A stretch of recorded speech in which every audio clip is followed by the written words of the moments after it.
سیدہ صدیقہ رضی اللہ تعالی عنہا کو نبی علیہ الصلوۃ والسلام نے ایک مرتبہ 11 عورتوں کا قصہ سنایا۔ یہ مشہور حدیث مبارکہ ہے، اس پر مستقل کتابیں بھی لکھی گئیں اور محدثین نے اس میں خوب تفصیل سے کلام کیا ہے، مگر آج کی اس مجلس کے متعلق چونکہ اس میں سبق ہیں، اس لیے یہ عاجز مختصر الفاظ میں اس حدیث پاک سے کچھ باتیں کہے گا۔ ذرا غور کیجئے کہ اللہ کے محبوب صلی اللہ علیہ وسلم اپنی بیوی کو سمجھانے کے لیے 11 عورتوں کا جو قصہ سنا رہے ہیں تو اس میں کوئی حکمت ہوگی۔ چنانچہ عائشہ صدیقہ رضی اللہ عنہا نے فرمایا کہ ایک جگہ پانی بھرنے کے لیے 11 عورتیں جمع ہوئیں اور انہوں نے آپس میں یہ بات طے کر لی کہ آج ہر عورت اپنے خاوند کے بارے میں صاف صاف لفظوں میں سب کچھ بتائے گی۔ چنانچہ اس میں سے پہلی عورت کہنے لگی کہ میرا خاوند لاغر اونٹ کا گوشت ہے جو پہاڑ کی چوٹی پر رکھا ہوا، نہ چڑھنے کا راستہ آسان، نہ ہی گوشت عمدہ اور موٹا کہ لانے کی زحمت کوئی گوارا کرے۔ اب ان الفاظ سے خاک سمجھ نہیں آتی کہ کیا اس نے کہا، لیکن وہ اپنا میسج دے گئی۔ لاغر اونٹ کی مثال، پھر گوشت کی پہاڑ کی چوٹی پہ رکھا ہوا، چڑھنا بھی آسان نہیں، گوشت لانا بھی آسان نہیں، تو اصل میں اس کا جو خاوند تھا وہ امپوٹنٹ تھا، تو اس نے اس کو لاغر گوشت کی مثال دی، اونٹ کی مثال دی، اور پھر بیوی کے قریب بھی نہیں آتا تھا تو پہاڑ پہ رکھا ہوا گوشت تھا کہ اس کے پاس پہنچنا ہی مشکل تھا۔ اب حقیقت حال دیکھیں کیا ہے اور عورت کا انداز بیان کیا ہے، تو صاف پتہ چلتا ہے کہ الفاظ کے اندر اس نے اپنا میسج دے دیا۔ دوسری عورت نے کہا کہ میں شوہر کی باتیں نہ پھیلاؤں گی، مجھے ڈر ہے کہ چھوڑ نہ دے، اور اگر میں تذکرہ کروں گی تو چھپے ہوئے عیبوں سے پردہ ہی اٹھاؤں گی۔ اس کو کہتے ہیں کچھ بھی نہ کہا، کچھ کہہ بھی گئے، کچھ کہتے کہتے رہ بھی گئے۔ تو ایک طرف تو کہہ رہی ہے کہ میں شوہر کی باتیں نہیں پھیلاؤں گی کہ ڈر ہے چھوڑ نہ دے، مگر یہ بھی کہہ رہی ہے کہ اگر کروں گی بات تو چھپے ہوئے عیبوں سے پردہ ہی اٹھاؤں گی۔ تو مطلب یہ کہ وہ ایل مینرڈ بندہ تھا اور وہ چاہتی تھی کہ اس کی بات میں کیا عورتوں میں کروں۔ تیسری عورت نے کہا میرا شوہر تو بہت لمبا چوڑا تڑنگا ہے، بات کروں گی تو طلاق ملے گی اور چپ رہوں تو معلق رہتی ہوں۔ اس کا مطلب کہ وہ غصے والا شارٹ ٹیمپرڈ آدمی تھا اور عورت کے لیے اس سے کمیونیکیٹ کرنا ہی ایک مصیبت تھی۔ چوتھی عورت نے کہا کہ میرا شوہر تہامہ کی رات کی طرح معتدل، نہ زیادہ گرم نہ زیادہ ٹھنڈا، نہ مجھے اس سے خوف ہے نہ مجھے اس سے اکتاہٹ ہے۔ اس کا مطلب کہ وہ معتدل مزاج انسان تھا، ویل مینرڈ تھا، بیلنس پرسنالٹی تھی، تو بیوی اس کے ساتھ بہت کمفرٹیبل فیل کرتی تھی۔ مگر دیکھیں اس نے صاف لفظوں میں نہیں کہا، تہامہ کی رات کی مثال دے کر بات کی۔ پانچویں نے کہا کہ میرا شوہر گھر کے اندر چیتے کی مانند ہوتا ہے اور باہر شیر کی مانند ہوتا ہے، گھر میں جو کچھ ہو اس کے بارے میں باز پرس نہیں کرتا۔ تو چیتا ایک شائی اینیمل ہے، تو خامد گھر میں آتا تھا تو طبیعت کے اندر شائنس تھی، تو وہ عورت کے اوپر اتنی روک ٹوک نہیں کرتا تھا، گھر کے معاملات میں عورت کو انڈیپینڈنس دیتا تھا۔ البتہ جب باہر نکلتا تھا تو پھر شیر کی طرح ہوتا تھا۔ اس کا مطلب یہ کہ یہ عورت کا خامد کریم تھا، اچھے بیہیویئر والا تھا، اور باہر سوسائٹی میں اس کی ایک رسپیکٹ تھی اور لوگ اس کو اپنا بڑا سمجھتے تھے، اس لیے لائن کی مثال دی۔ چھٹی عورت نے کہا کہ میرا شوہر تو کھانا چٹ کر جاتا ہے، پانی ختم کر دیتا ہے، لیٹتا ہے تو منہ لپیٹ کر اور ساتھ والوں کا حال ہی نہیں پوچھتا۔ وہ مشہور مقولہ ہے کہ کھاؤ ڈٹ کے، جو ڈٹ کے کھائے گا وہ جم کے سوئے گا۔ تو صاف ظاہر ہے کہ وہ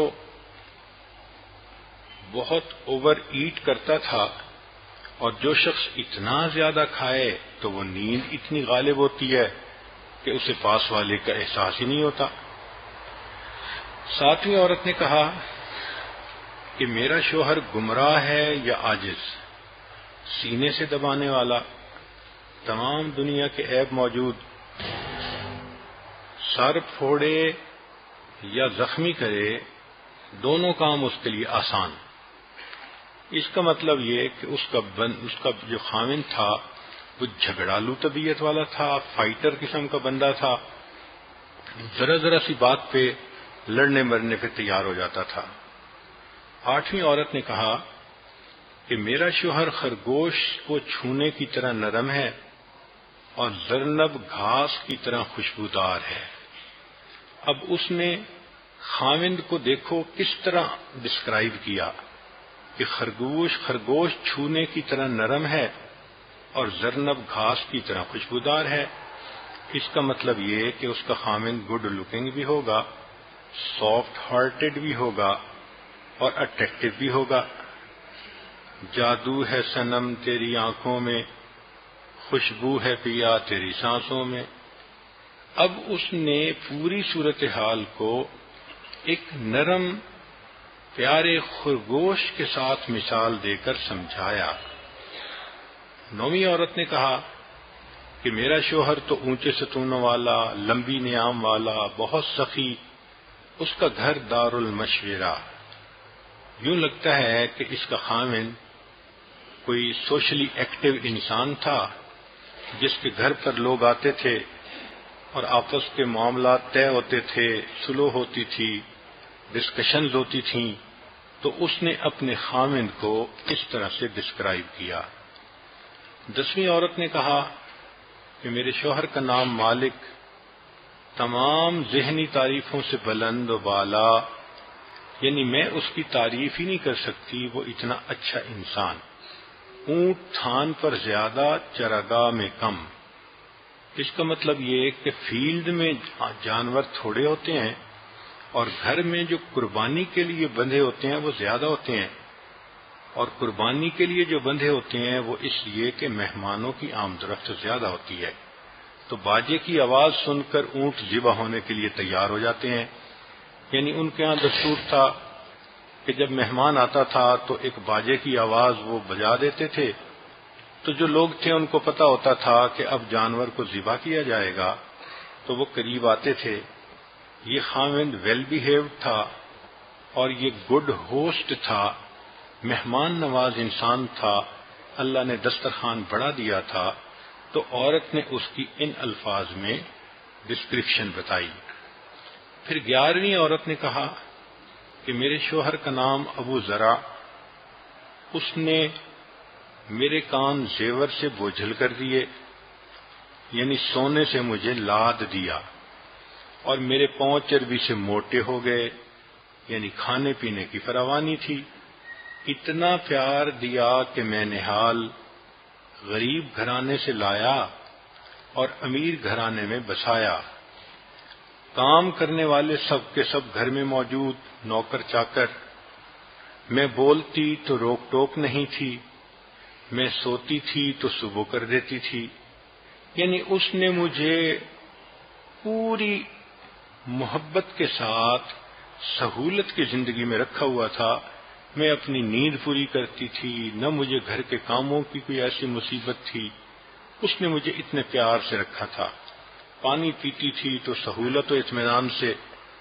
پھر جو اس کے دوسرے گھر والے تھے وہ بھی اچھے تھے، چنانچہ ابو ذرا کی ماں بہت خوبیوں والی، گھر کشادہ، توشہ دان بھرا رہتا تھا، یعنی گھر میں کھانے پینے کا را میٹیریل خوب ہوتا تھا۔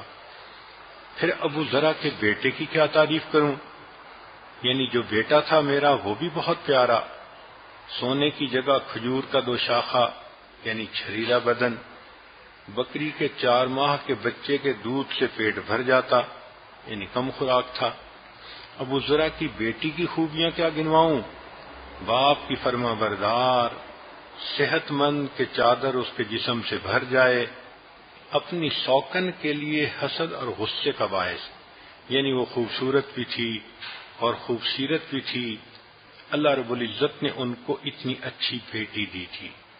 ابو ذرا کی کنیز بھی بہت اچھی، نہ باتوں کو پھیلانے والی، نہ رکھی ہوئی چیزوں سے کچھ نکالنے والی، یعنی نہ چوری کرتی تھی، نہ باتوں کو لوگوں تک پہنچاتی تھی، نہ ہی گھر کو گھاس پھوس سے بھرنے والی، یعنی گھر کو گندا بھی نہیں رکھتی تھی، صاف رکھتی تھی۔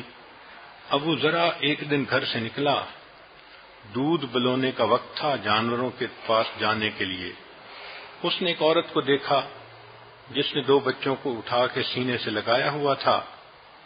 اس کو وہ عورت پسند آ گئی، چنانچہ اس نے مجھے طلاق دے دی اور اس عورت سے نکاح کر دیا۔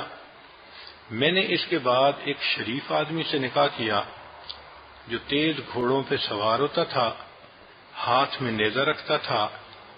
وہ میرے لیے بہت سے مویشی لایا اور ہر ایک میں سے ایک ایک جوڑا لیا اور کہا کہ ذرا خود بھی اس میں سے کھاؤ اور اپنے عزیز و اقارب کو بھی کھلاؤ۔ جو کچھ اس نے مجھے دیا اگر میں سب جمع کروں تو ابو ذرا کے سب سے چھوٹے برتن کے برابر بھی نہیں ہو سکتا۔ نبی علیہ الصلوۃ والسلام نے یہ واقعہ سنا کر فرمایا کہ عائشہ، میں تمہارے لیے ایسا ہوں جیسا ذرا کے لیے ابو ذرا تھا، فرق یہ ہے کہ ابو ذرا نے طلاق دے دی تھی، میں تمہیں طلاق نہیں دوں گا۔ اب ذرا غور کیجئے کہ اس میں سے 2 باتیں سامنے آتی ہیں۔ ایک تو یہ کہ عورت جب بھی بات کرے گی وہ ہمیشہ اشاروں کنایوں میں کرے گی، یہ مرد کی ریسپانسبلٹی ہوتی ہے کہ وہ اس کو سرفس پہ الفاظ کے معنی نہ لے بلکہ ان کو ٹرانسلیٹ کرنے کی کوشش کرے، مدعا سمجھنے کی کوشش کرے، اس میں چھپے ہوئے میسج کو جاننے کی کوشش کرے۔ اکثر مرد یہاں کوتاہی کرتے ہیں اور ہم نے دیکھا کہ یہی چیز بالآخر ذہنی انتشار کا سبب ہوتی ہے اور گھروں کے اندر پھر آپس میں جھگڑے اور مس انڈرسٹینڈنگز ہو جاتی ہیں۔ دوسری بات یہ کہ عورت کو ایشورنس چاہیے ہوتی ہے کہ میرا خامند مجھ سے خوش ہے، مجھے چھوڑے گا نہیں، مجھے تنہا نہیں کرے گا، میرا گھر نہیں اجڑے گا۔ تو دیکھیں اللہ کے پیارے حبیب صلی اللہ علیہ وسلم نے سیدہ عائشہ صدیقہ رضی اللہ تعالیٰ عنہ کو ری ایشور کیا کہ دیکھو اس نے طلاق دی تھی، میں تمہیں طلاق نہیں دوں گا۔ جتنا وہ اپنے بیوی کے لیے اچھا تھا کہ بیوی تعریفیں کرتے نہیں تھک رہی، میں اس سے بھی زیادہ تمہارے لیے اچھا ہوں۔ سبحان اللہ، اللہ کی شان کہ اللہ کے پیارے حبیب صلی اللہ علیہ وسلم نے زندگی کی ان باریکیوں میں بھی ہمیں رہنمائی دی، راستہ دکھا دیا کہ لوگوں اگر تم جھگڑوں سے بچنا چاہتے ہو، پریشانیوں سے بچنا چاہتے ہو، محبت پیار سے میاں بیوی بن کر رہنا چاہتے ہو تو تمہیں اپنی بیوی کی گفتگو کو توجہ سے سننا پڑے گا، اس کے صحیح مفہوم کو سمجھنا پڑے گا۔ لا الہ الا اللہ، لا الہ الا اللہ، لا الہ الا اللہ، لا الہ الا اللہ، لا الہ الا اللہ، لا الہ الا اللہ، لا الہ الا اللہ۔